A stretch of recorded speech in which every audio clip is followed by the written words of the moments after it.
Well, Thanksgiving week 2022 will soon be in the books. I want us all to kind of look back over our week, the week in review. And as you do, I want you to answer a question and answer it honestly. Were you grateful? Now, hang on. Before you answer the question, I got to tell you a story. Found in the New Testament book of Luke, chapter 7, verse 36 through 50. A man named Simon invited Jesus over to his house for dinner. Simon was a Pharisee. Pharisees were hyper-religious individuals. They loved rules. They got out the Bible, they studied the Bible to identify rules. They made lists of these rules. But they loved rules so much that just making lists of God's rules wasn't enough for them. So every year, they would create more rules, their rules. And they would add it to the list, and in many cases, they valued their rules more so than God's rules. I guess, if that's what you want from your religion, more power to you. The problem was, none of those guys kept the rules. They were notoriously hypocritical. Now, they didn't keep the rules, but they expected you to keep the rules. And if you didn't keep the rules, man, you were condemned, you were ostracized, you were looked down on. So this guy, Simon, along with some of his Pharisee buddies, they invited Jesus over for dinner. I got to be honest with you. I don't know why. I mean, you talk about polar opposites. This was like mixing oil and water. These men were hypocritical. Jesus was authentic. These men were condescending. Jesus was humble. These men didn't want anything to do with sinners, and Jesus welcomed sinners. So I don't understand the connection here. But Jesus accepted their invitation. Now, in the course of dinner, there was a woman that showed up who crashed the dinner party. She hadn't been invited. She wasn't necessarily welcomed by the Pharisees. The Bible said she was an immoral woman, a sinner, a woman who had committed a great many sins in her life. She comes walking into the dinner. She's carrying an alabaster jar, which was perhaps a work of art and worth a lot of money. But its value paled in comparison to the value of its content. Inside was rare, expensive perfume. She walks over to Jesus and she knelt down at his feet. Nobody had to tell her who he was. She didn't have to go, now which one of you guys? She knew Jesus. She had already had an experience with Jesus. She kneels at his feet and she begins to cry. Now, I'm not saying that her eyes kind of welled up with tears. I'm telling you, she began to weep. She began to sob. And her tears fell onto Jesus' feet and wet them.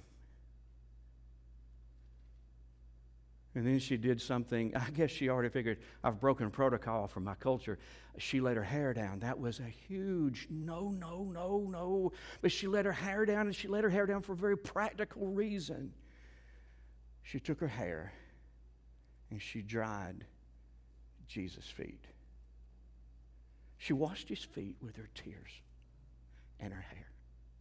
Then she began to kiss his feet. And finally, she took that alabaster jar and she opened it. And she started pouring this expensive perfume on Jesus' feet. Man, I can almost smell the fragrance, the sweetness as it filled the air, around the dinner table. Now, our religious buddy, Simon, he's watching all this go down.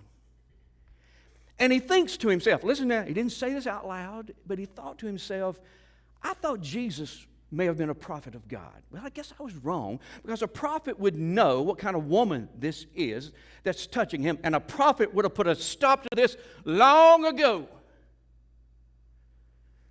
You know what Jesus did? He responded to his thoughts. Jesus read his mind as clearly as he could have heard those words spoken aloud. And Jesus said, Simon, I need to tell you a story. Simon said, go ahead, teacher. He said, there was this guy that loaned money to a couple of fellas. He loaned one 500 pieces of silver and another 50 pieces of silver. It didn't take long before both of these men recognized we got a mutual problem. Neither of us can repay our debt. He says, you know what the lender did? He kindly, it's a word from the biblical text, kindly, which means graciously. He did them an undeserved favor. And you know what he did? He canceled their debt and said, you boys don't owe me anything. Just forget it. We square. He looks at Simon and he said, which of those two would be the most appreciative of the debt being canceled? Simon said, I guess the one who owed the most. Jesus said, that's right. Now, what was Jesus doing here? Jesus used an allegory, probably fictional circumstances and characters, to make a very real and important and relevant point. Now, in this allegory, the lender represented God. The two men represent mankind, and the debt represents sin. When you see it that way, you begin to understand that Jesus, in 35 words, packed in a volumes of theology. This is what they could learn. All of us are debtors. You understand that? Every human being who ever graced this planet accumulated some degree of sin debt. Some more than others.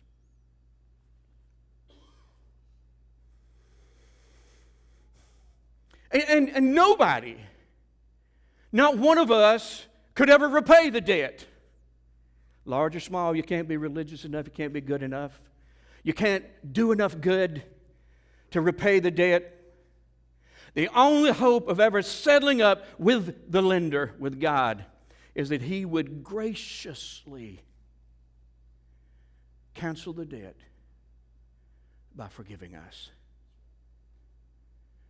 Now, once Jesus had those theological facts in front of Simon, he made his point. And here was the point of the story. Forgiveness should produce gratitude. You with me? Forgiveness should produce gratitude. Then he turned to the woman, he looked at her, but he's talking to Simon.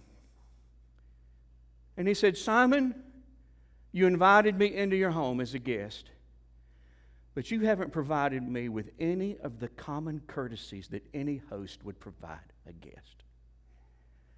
You didn't provide me with water to wash my feet. Her, however, she has washed my feet with her tears. Simon, you didn't greet me with a kiss, but she, on the other hand, has not stopped kissing my feet from the moment she got here.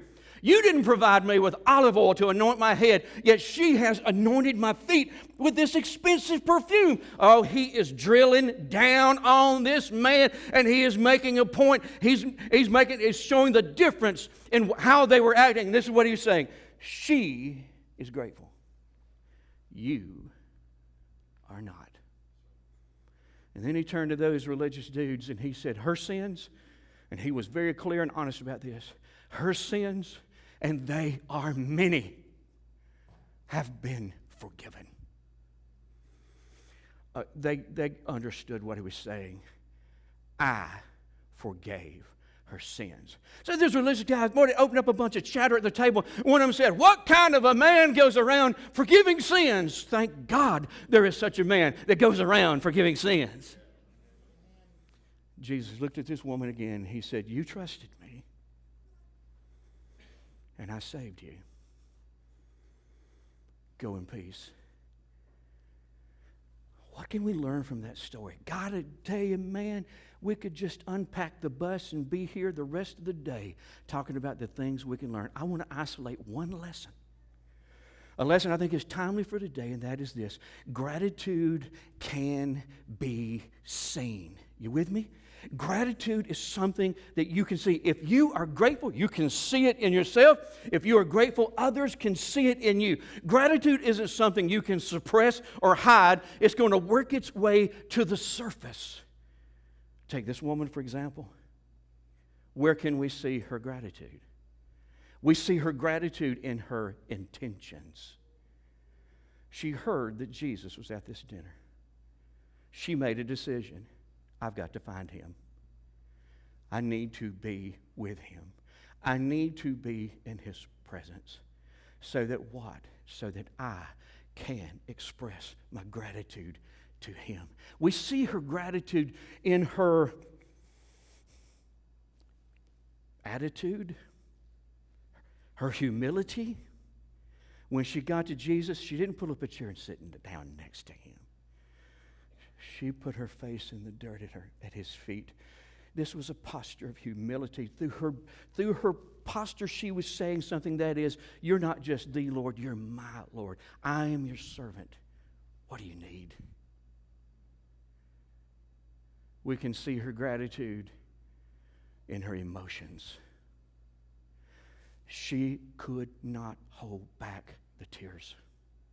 I don't know, man, maybe you've experienced this. I've experienced this, and even recently, where somebody does something very special for me, something that meant a lot to me, something that moved me, and I felt compelled. I need to tell them how grateful. And you know, I'm a man, so you kind of want to be. You keep your composure, and you say, I want to just thank you for what. And then about you're 2 words in, and you just burst into tears because it meant something to you. That's what this woman was experiencing. She could not express gratitude without crying. We see her gratitude in her emotions. We see her gratitude in her gift. She gave Jesus the very best she had. We see her gratitude in her acts of service. All those common courtesies that Simon had overlooked, she did those things for Jesus, but she did them with extravagance. I got a question. When you look back over your week, do you see gratitude? Do you see it in your intentions? I mean, she had a goal. I got to get to him. I got to get with him. I got to tell him. I mean, last week, did we intentionally search for Jesus and seek out times and opportunities where we could be in his presence and just express our gratitude to him? I mean, what were our goals last week? Man, my goal was to kill a big deer. My goal was to cook the perfect meal. My goal was to eat as much as I possibly could. I mean, what were our goals? Because I think our intentions may very well betray whether we are grateful or not. Looking back over last week, can you see gratitude in your attitude? Did you humble yourself in his presence, offering yourself as his servant? Do you see gratitude in your emotions? When you tried to express to him how grateful you are, when you tried maybe to express to a friend or a family member how grateful you are to God, did you find yourself breaking down emotionally? So moved how good he's been to you. Do you see gratitude in what you gave him? Did you give him your best last week? Did you see gratitude in what you did for him? Did you serve him in extravagant ways? Now here's the cold hard truth. Some of us are sitting here going, no. Ronnie, we worked Monday through Wednesday. We're trying to wrap things up so we can get a decent Thursday and Friday off. We got multiple meals, family dinners we go to. We're cooking, we're cleaning. We got to work in some hunting. We've got football. Some of you are regretting that anybody played yesterday. I understand that. And, we got so much going on, Ronnie. We were just so busy. I understand that. And perhaps you weren't as grateful as you should have been. There's a remedy for that. And the remedy is this, very simple. Remember. Forgetfulness is the thief of gratitude. This lady, she didn't have any trouble expressing her gratitude. You know why? She had not forgotten what she was when Jesus found her. She had not forgotten what her life was like before Jesus saved her. Tim, she had not forgotten the mountain of sin, debt that she had accumulated through her lifestyle. She had not forgotten the grace that had been extended to her when Jesus saved her. Therefore, it just flowed out of her, the gratitude. My question is this, could we have forgotten? Have we forgotten what we were when Jesus found us? Could we have forgotten what our lives were like before He saved us?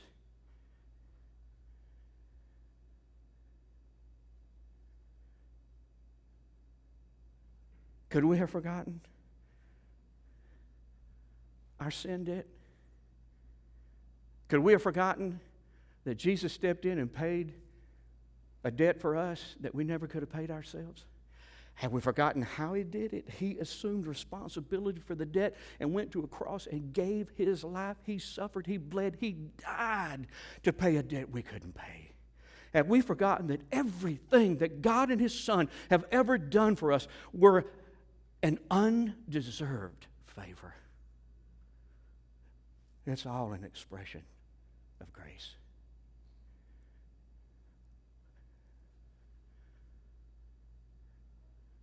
It is important, guys, that we remember.